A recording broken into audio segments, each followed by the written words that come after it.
Lalu para pendiri Indonesia dengan jujur mencantumkan dalam mukaddimah Undang-Undang Dasar Negara kita kalimat yang berbunyi, dengan berkat rahmat Allah yang Maha Kuasa. Ada tidak itu dalam pembukaan Undang-Undang Dasar? Ada apa tidak?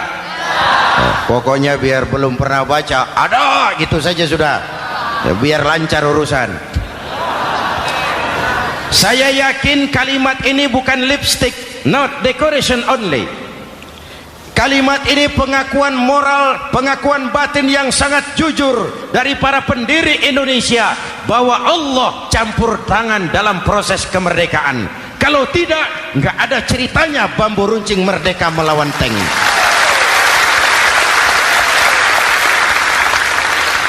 Kalau dulu iman untuk merebut kemerdekaan, sekarang iman untuk mengisi kemerdekaan. Betul? Betul? Karena itu jaga nilai-nilai iman, jangan tidur. Kita sudah berhasil melaksanakan pemilu, sidang umum MPR sudah digelar, pemerintahan baru sudah terbentuk. Itu kita pilih bersama, kita dukung bersama. Mendukung itu tidak harus selalu iya. Kulo nuwun semohon dawuh kumaha juragan wae, oke bos. Mendukung tidak harus selalu iya. Mendukung juga memberikan saran, kritik, perbaikan. Kenapa? Di mana-mana di dunia ini kekuasaan cenderung mau menang sendiri. Kekuasaan cenderung untuk korup. Karena itu kalau kita cinta kepada pemerintah, kita harus mengawasi jalannya pemerintahan kita ini.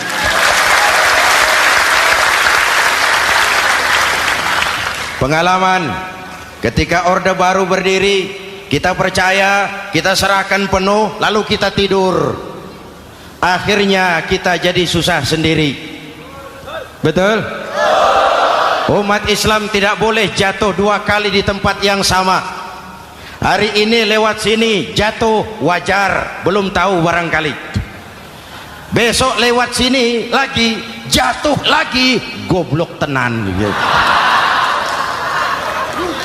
Masa jatuh dua kali di tempat yang sama itu bagaimana? Hadirin yang saya hormati, nilai-nilai iman, intan paling mahal, mutiara paling berharga, tidak lain nilai iman. Imanlah yang menyebabkan kita gembira menyambut datangnya Ramadan, menyingsingkan lengan baju, menghamparkan sajadah, melakukan pendekatan yang intens kepada Allah. Kenapa? Kita mengerti nilai Ramadan. Tempo hari saya berikan contoh. Di tangan kanan saudara ada berlian, harganya 50 juta. Di tangan kiri saudara ada rumput seikat. Berlian dan rumput ini taruh di depan kambing. Kira-kira mana yang diambil kambing?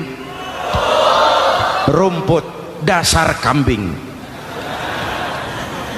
Kambing tidak ngerti nilai berlian. Padahal kalau kambing sedikit mau pakai otak. Kalau berlian yang saya ambil, kata kambing, lalu saya bawa ke pasar, kemudian saya jual, harganya 30 juta, lalu dibelikan rumput, dapat rumput sekabupaten. Tapi kambing tidak ngerti nilai berlian. Yang kambing tahu cuma rumput. Kenapa? Hidup kambing cuma melayani perut. Maka kata Imam Ali karramallahu wajhah, orang yang hidupnya hanya untuk melayani perut,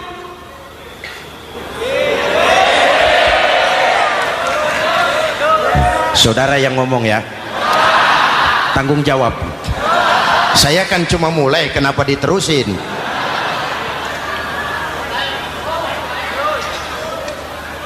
Hadirin yang saya hormati, jaga iman baik-baik, wariskan kepada anak-anak kita. Mereka harapan kita semua, mereka masa depan Indonesia. Akan bagaimana Republik Indonesia, bahkan akan bagaimana Islam di Republik Indonesia 20, 30, 40 tahun yang akan datang. Anak-anak kitalah jawabannya.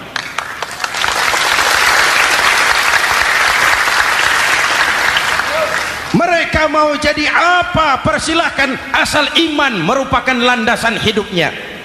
Anak-anak kita boleh jadi jenderal asal jenderal beriman, boleh jadi pejabat, pejabat beriman, jadi pengusaha, pengusaha beriman. Kalau iman landasannya aman, jadi pengusaha, pengusaha beriman, insya Allah timbangannya tidak curang, ekonomi lancar, masyarakat tenang.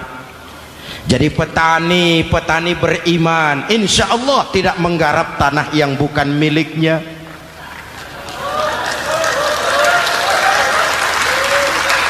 Jadi pejabat, pejabat beriman, insya Allah korupsinya sedikit.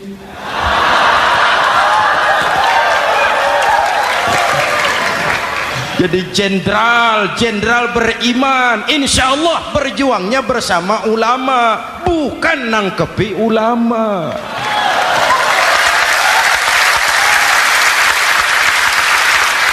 Jadi teknokrat, teknokrat beriman, jadi pengusaha, pengusaha beriman, jadi seniman, seniman beriman, jadi maling. Nggak ada, mana ada maling beriman. Kalau iman landasannya insya Allah aman. Ini yang pertama. Yang kedua, baginda Nabi melaksanakan reformasi sosial. Berupa apa? Membebaskan manusia dari ras diskriminasi, mengikat manusia dengan tali akidah. Diciptakan kita dari laki-laki dan perempuan, dijadikan kita bersuku-suku dan berbangsa-bangsa. Bahkan Quran memulai dengan kalimat syu'ub, waja'alnakum syu'uban wa qabaila. Kami jadikan kamu berbangsa-bangsa dan bersuku-suku agar kamu saling mengenal satu dengan yang lain. Saya ingin mengulangi imbauan saya, mari kita tingkatkan kerukunan, 3 macam kerukunan. Pertama, rukun antar umat seagama, sesama muslim harus rukun. Ya Pak, ya Bu.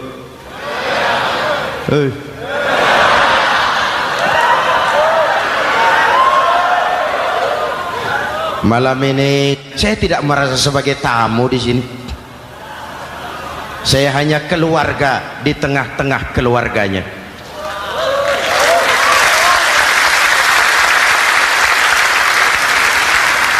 Di sepanjang Jawa kah saya, ke Sumatera kah saya, ke Kalimantan saya, ke Sulawesi saya, ke Irian Jaya saya, kemana saja saya pergi, di mana saja saya berada, saya hanya keluarga di tengah keluarganya.